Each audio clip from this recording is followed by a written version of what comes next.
இப்போ ரோட்லலாம் போகும்போது 2 பக்கமும் நிறைய புளிய மரத்தை நம்ம பார்த்துருப்போம். சரி, புளிய மரம் மட்டும்தான் நிழல் தருதா, வேறு எந்த மரமும் தரலையா, ஏன் இந்த மரம் மட்டுமே வச்சுருக்காங்க அப்படின்னா, இருந்துச்சு, நிறைய மரம் இருந்துச்சு நம்ம ஊரில். இதுக்கு முன்னாடி கடம்ப மரம் வைக்கிறது, மருத மரம் வைக்கிறது, புன்னை மரம் வைக்கிறது, இது மாதிரியான கல்ச்சர்லாம் இருந்துச்சு.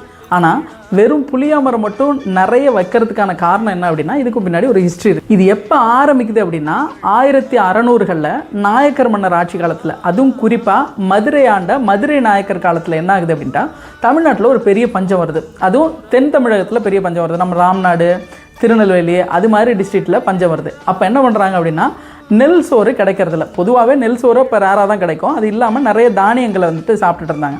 அப்போ சோறு கிடைக்கல அப்படின்னும் பொழுது மக்கள் என்ன பண்ணுறாங்க அப்படின்னா, புளியங்கொட்டையை சாப்பிட்றாங்க. புளியங்கொட்டையை சாப்பிட்றாங்களா அப்படின்னா, ஆமாம், புளியங்கொட்டையை தான் சாப்பிட்டுட்டு இருந்தாங்க. எப்படி அப்படின்னா, புளியங்கொட்டையை அப்படியே சாப்பிட முடியாது. என்ன பண்ணுவோம் அப்படின்னா, நல்லா ரோஸ்ட் பண்ணி வறுத்துட்டு மேலே இருக்க ஓடை வந்துட்டு எடுத்து உள்ளே இருக்கிற வெள்ளையாக இருக்கும், அந்த வெள்ளையாக இருக்க பாட்டை வந்துட்டு நல்லா இடித்து அதில் உப்பு போட்டு பெசரி சாப்பிட்டுட்டு வந்திருக்காங்க. இதில் முக்கியமான விஷயம் என்ன அப்படின்னா, இந்த புளியங்கொட்டையை சாப்பிட்டோம் அப்படின்னா குறைஞ்சது ஒரு 6லேருந்து 7 மணி நேரம் சுத்தமாக பசிக்காது. அது எப்படி நடக்குது அப்படின்னா, புளியங்கொட்டையில் பாலிசாக்ரைட்ஸ் இருக்கும், அந்த ஜெலாட்டினஸ் ஸ்டார்ச்னு சொல்கிற பாலிசாக்ரைட்ஸ் இருக்கும். அது என்ன பண்ணும் அப்படின்னா, நம்ம வயிற்றில் ஒரு வழவழப்பான லேயரை உண்டாக்கிடும், ஒரு ஒரு விஸ்கஸ் லேயரை உண்டாக்கிடும். அந்த லேயர் உண்டான பிறகு நம்ம வயிறு எப்போவுமே ஃபில்னஸாக இருக்க மாதிரி இருக்கும், நிறைய பசி எடுக்காது.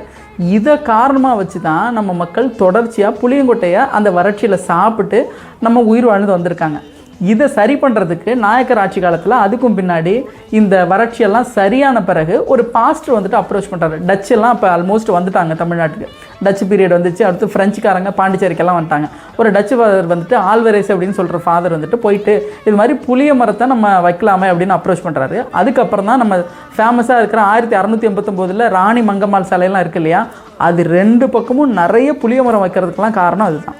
நம்ம புளிய மரமே இந்தியாவை பூர்வீகமாக கொண்ட மரமே கிடையாது. அது வந்துட்டு ஆப்பிரிக்காவிலேருந்து கிட்டத்தட்ட 1000-1200 வருஷத்துக்கு முன்னாடியே இந்தியாவுக்கு வந்துருச்சு.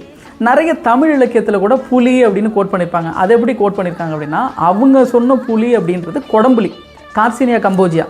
நம்ம இப்போ பயன்படுத்திட்டு இருக்க புலி அப்படின்றது டாமரிண்டஸ் இண்டிகஸ். இது வேறு. இந்த டாமரிண்டஸ் இண்டிகஸுக்கு சித்த மருத்துவ அடிப்படையில் ஒரு சில கெட்ட குணங்கள்லாம் இருக்குது. அதனால தான் நம்ம பத்திய மருந்து கொடுக்கும் பொழுது இந்த புளியை வந்துட்டு தவிர்த்து சாப்பிடணும் அப்படின்லாம் சொல்லுவோம். ஓகே, எனக்கு வந்துட்டு அந்த கொடம்புளி சாப்பிட்றது பிடிக்கல. பட் எனக்கு பர்சனலாக பிடிக்குன்னு வச்சுக்கோங்களேன். அந்த கொடம்புளியில் செய்கிற மீன் குழம்பு அது கேரளாலலாம் ரொம்பவே நல்லாயிருக்கும்.